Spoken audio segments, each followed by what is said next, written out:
welcome to Remote Talks. You are Thank the you. co-founder and CEO of CodeSignal. For those of us that don't know what it is, could you tell us?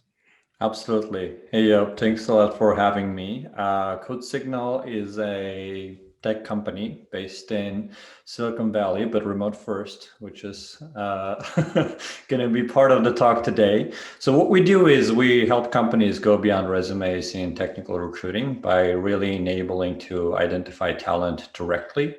Instead of relying on proxies such as your resume, like where you went to school or where you've worked before. And so how do you do this? Like, how do you go beyond resumes? Yeah, absolutely. Great question. So what we do is, think of it like a flight simulator, right? So when you're a pilot and people are trying to understand, are you ready to get on a real plane?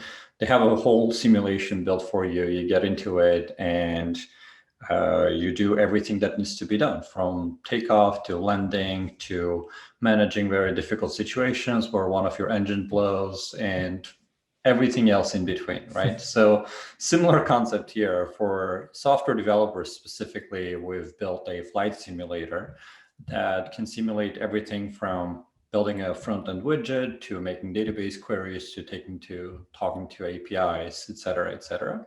And as such, we're able to measure ability directly by simulating all of those scenarios and producing an automated score that essentially allows companies to rely on very direct and unbiased measure of ability.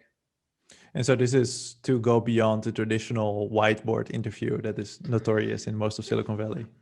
Yeah, so it's a combination, right? So the biggest problem that we're solving is at the very top of the funnel. What ends up happening is you just don't have enough interviewers to even do the whiteboard interview, right? Because especially in the world where people are starting to open up and hire more remotely, you literally get thousands and thousands of applications, even as a small startup. I'm not even talking about the large companies. And when you have such an insane volume, how are you ever going to be talking to even half of those candidates? So what ends up happening is before you even get to the whiteboard interview, like more than 90% of candidates are already cut just based on what their paper resume said. And then you get to the notorious whiteboard interviews or, writing code in a Google Doc or something like this, which is, again, a very poor representation of what somebody can truly do. Yeah. So it's a combination, but I've always seen the biggest pain point to be at the top of the funnel rather than later on, even though later on has been just as broken. Very interesting.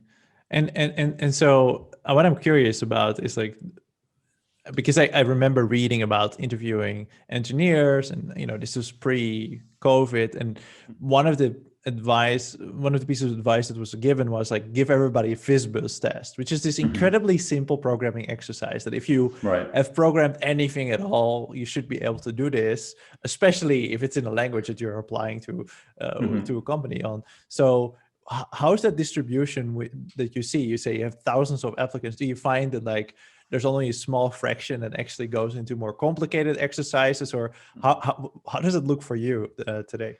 Yeah, there is some good advice in giving people something like a Fizzbuzz, but obviously that's outdated in the sense that like everybody knows Fizzbuzz these days. So even if I don't know how to program at all, I think it was from the co-founder of Stack Overflow or someone like that, right? Who said, hey, we just give everybody Fizzbuzz, and then now every freshman learns what Fizzbuzz is and can write that up without even understanding what it is. Yeah. But I think the core concept behind it, which is like when you're starting to evaluate a candidate, don't just jump straight into, okay, like you're in a flight simulator situation, your co-pilot is having a heart attack, somebody's screaming from the back, it's a very complex situation. Yeah. Like, let's start off from, do you even know where the controls are, right? Yeah. Or can you do like a simple takeoff where nothing is wrong?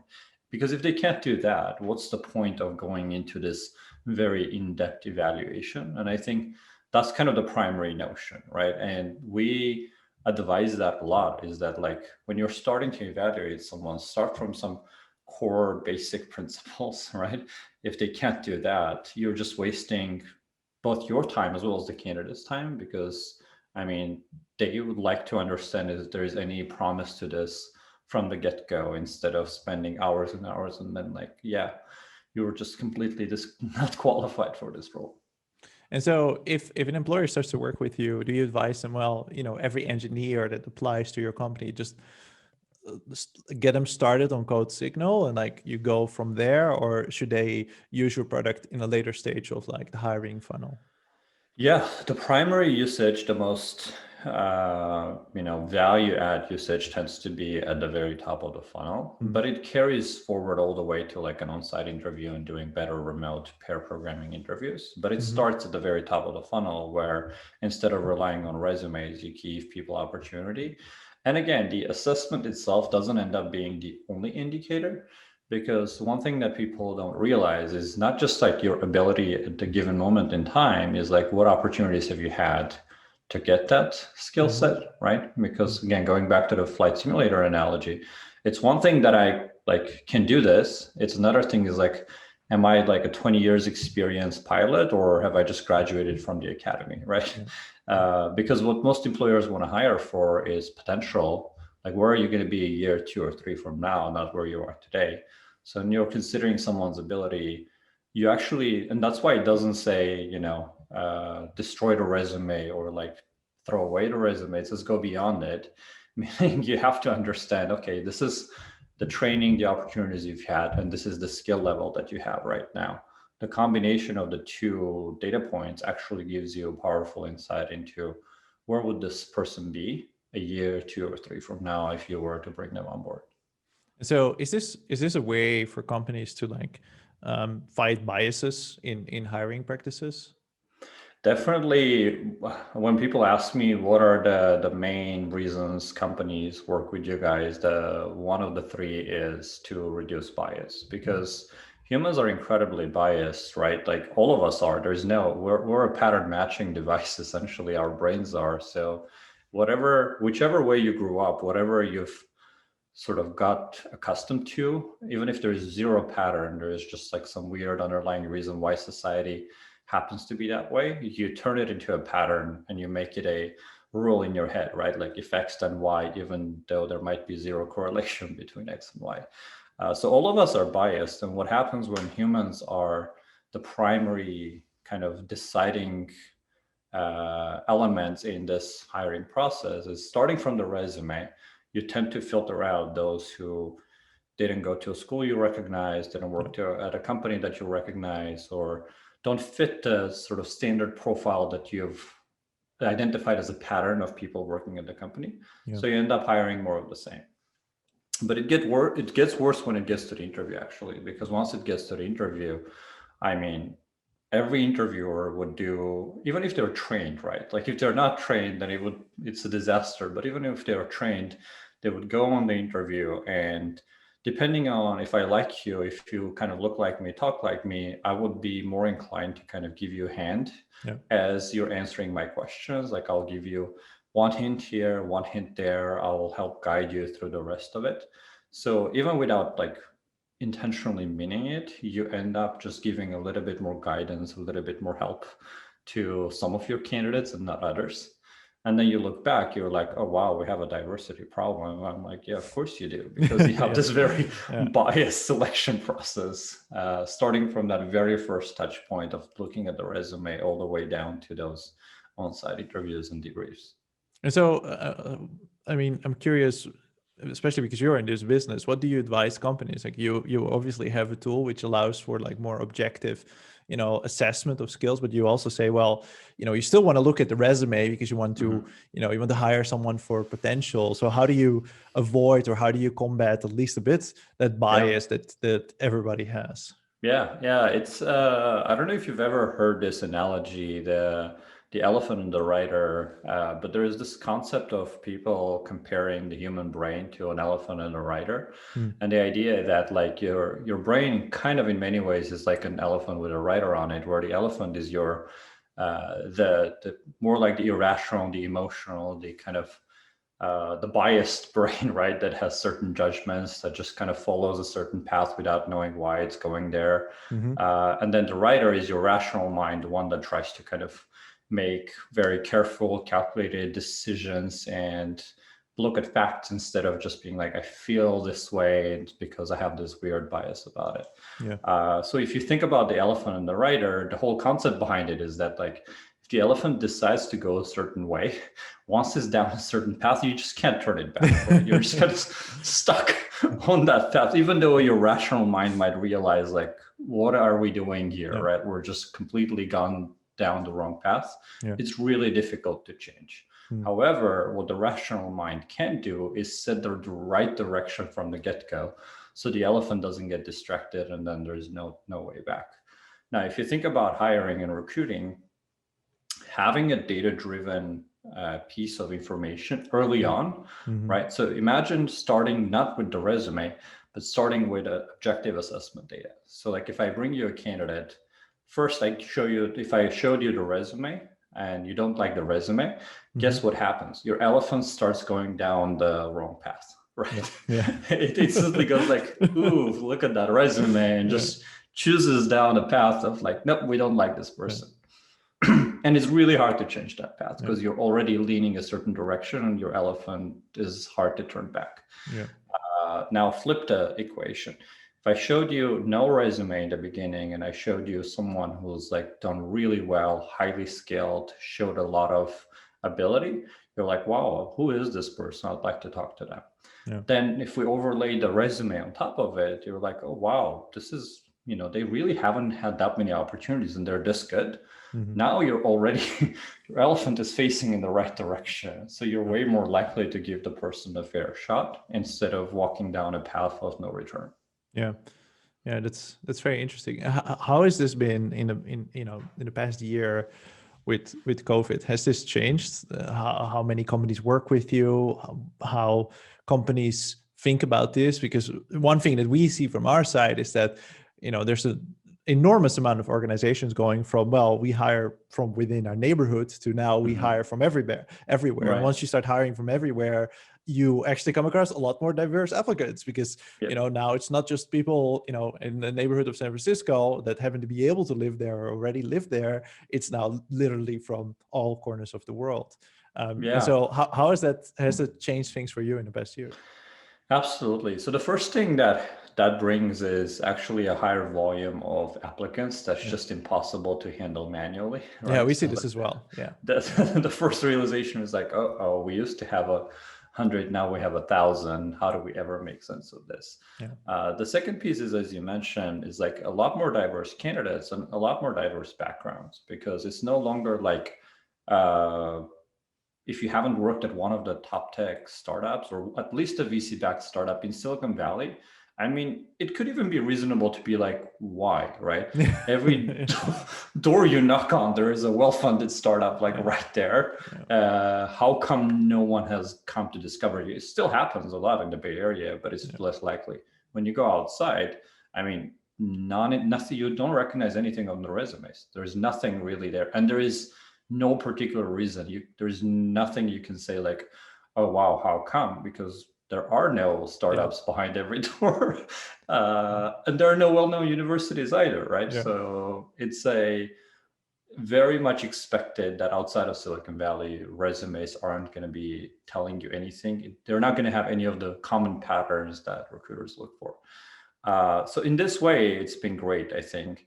The other piece of it is going beyond resumes also to give people more opportunity, right? Because like opportunity has been locked away in this tech hubs, and remote work truly unlocks this ability to say, no matter where you are, right? If you're qualified and if you have the ability, you should have the opportunity to do what you love at a really great company. And that hasn't been the case so far. So when it comes to going beyond resumes, it's not just about being able to measure ability. It's also about being able to give people opportunity who might not be in the right place at the right time. Yeah, no, I love that. It's the mission of our company is to bring. There you go.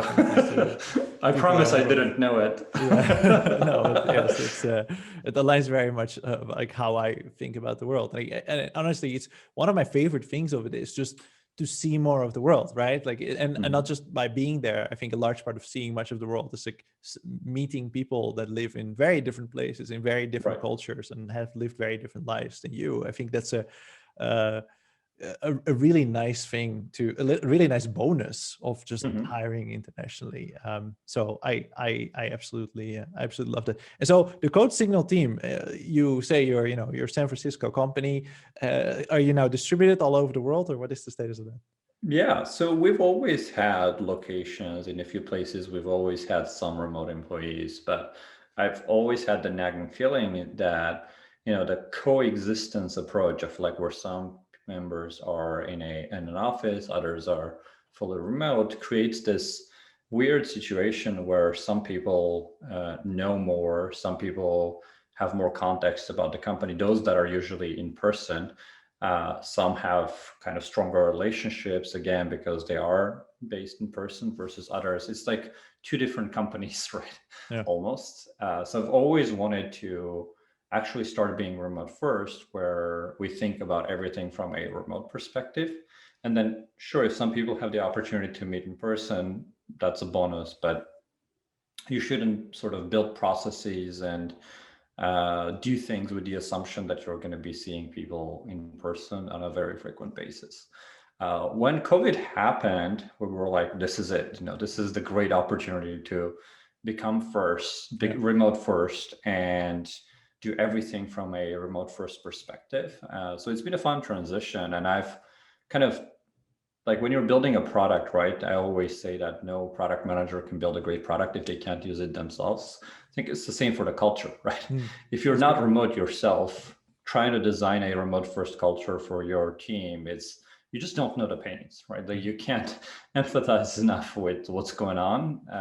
And I've been feeling it myself, and it's really allowed to kind of change things from being more asynchronous in communication to like writing more things down. There's so many things that you're like, oh, wow. Yeah, usually I would just overhear somebody in the kitchen talking about this stuff, right? And it would kind of give us context. Now there is no kitchen, so there is nothing to overhear about. And things have to be very much explicit and written down and asynchronous in communication. So it's been an interesting transition, but one that has allowed a lot of our original remote team members to feel a lot more included and a lot more on an even playing field. Did you cancel the lease of the office? We tried. I think we just signed the sublease, so it took like 8 months or something to sign the sublease. Oh, very good. And so, how do you deal with time zones? Because I assume now you have people in multiple time zones, where previously maybe that was more restricted. Yeah, so we have people all over the world, and time zone is tricky. I think the asynchronous communication piece is core. Like try to avoid meetings as much as possible and like write things down, talk in public channels in Slack, right? Avoid one of the metrics we tend to measure on a weekly and monthly basis is like what percentage of our communication is happening in private versus public channels, which is something Slack shares. And I've been making a deliberate push to like, let's talk about stuff in public channels, because it's the same effect as the overhearing in a kitchen, right? So because in a real office, you don't talk to people, in their ear or take them outside. You talk to them just like you do in a direct message. And people who are around hear it. And if they're interested, they will join you. So public channels, I feel like in many ways have the same effect, but people have a somewhat of a bias of like, hey, I don't want to bother other people by just kind of bringing this conversation to a public channel. But they forget that, again, in a real world environment, that's exactly what you do, right? So like you turn around, talk to somebody, and there's a bunch of people around you. If they don't want to hear you, they'll just put their music in their headphones on louder and be done with it. But if they do, they would do the opposite and actually start joining the conversation. So the time zone piece for us has been more around changing the communication style. And again, sometimes you do need to meet and try to kind of either the US side makes the exception or the Europe side makes the exception to kind of keep balancing it out so that we get some face-to-face communication. Yeah. The part about overhearing people, I think is very interesting. I think there's a strong movement online where people say, well, you want to reduce chatter, you want to reduce notifications and things coming in all the time. And I understand that movement, and I think I agree with partially with it. But part of me also feels like exactly what you said. You should also be able to manage yourself and say, well, I'm tuning this out. Like I'm putting my noise canceling headphones on in the office. I think the same goes like even in Slack, where you say like, I'm going to mute this channel. I'm just going to Exactly. turn off Slack for an hour, or Yeah. two, or a whole day if you want to get work done. And I think that there's still a bit of education necessary for people to learn to like walk away digitally. I can be Right. behind my computer, but like Right. tune out all the different signals so I can actually focus on work. One of the things that we see internal team members do a lot, for example, is like block time in their calendar that says deep work. And they basically say, well, do not disturb me here, or I will not be responding because I'm actually doing deep work in this time. Nice. There is a book with that title. Are you having the team read it, or did they just come up with it? It's literally called Deep Work. Deep work, yeah, I've heard about it, but no, people just call it that. Yeah. The whole concept of like trying to work without distractions so you can truly go deep into it, but it's a whole book around it. So yeah, maybe we have a learning budget of $1,000 a year, so I think I'm sure a bunch of people will have read and might be reading those books. Yeah. Given that you're at the forefront of like recruiting and hiring, what is it going to look like over the next few years? What is going to change at employers in the way that they recruit and hire people? Yeah, so it's a great question. I think there's multiple things that are changing actually. Like one of the first things that's changing is how people evaluate talent acquisition departments, because unfortunately, talent acquisition departments historically have been evaluated based on costs, like time to hire, cost of hire, right? Like it's all around how do we make hires cheaper, faster, which is a terrible metric to think about. But like it's because it's easier to measure, and people just have defaulted to that as a metric, which inevitably leads to worse hires, because if that's what you're optimizing for, yes, we'll get it done cheaper, but we'll also get not the talent that we might have wanted to get in. I think we're starting to realize that like you get what you measure, right? And starting to measure the impact of the new hires on the company, right? Because the talent acquisition department measures, like builds the entire company, right? Like all the people that are going to be working there over the next few years are going to be brought in by the talent acquisition department, and their impact is the people that they've brought in and the impact that those people have made. Now that's difficult to measure, and that's why people have, even those who realize, have been hiding from it. But it's not impossible, right? Because great hires do make an impact within their first few months. So it's not actually that far removed from being able to like evaluate talent acquisition based on this. And it's going to have a transformative effect, right?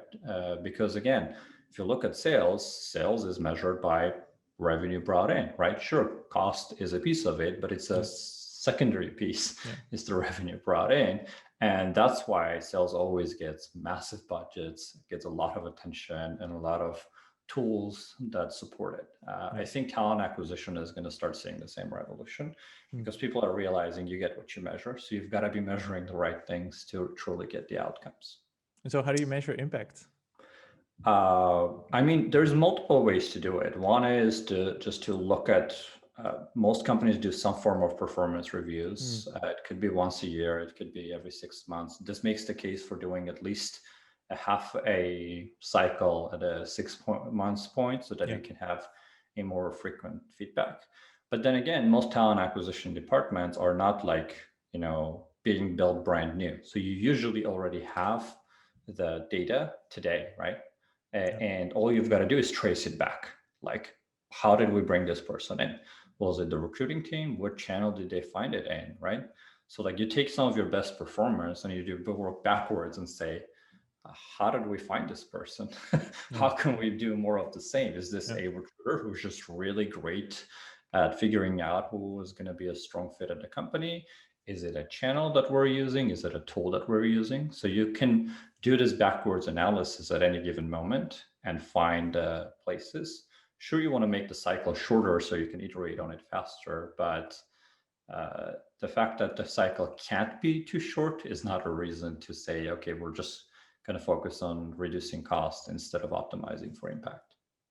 That's awesome. Thanks so much for being on. Of course.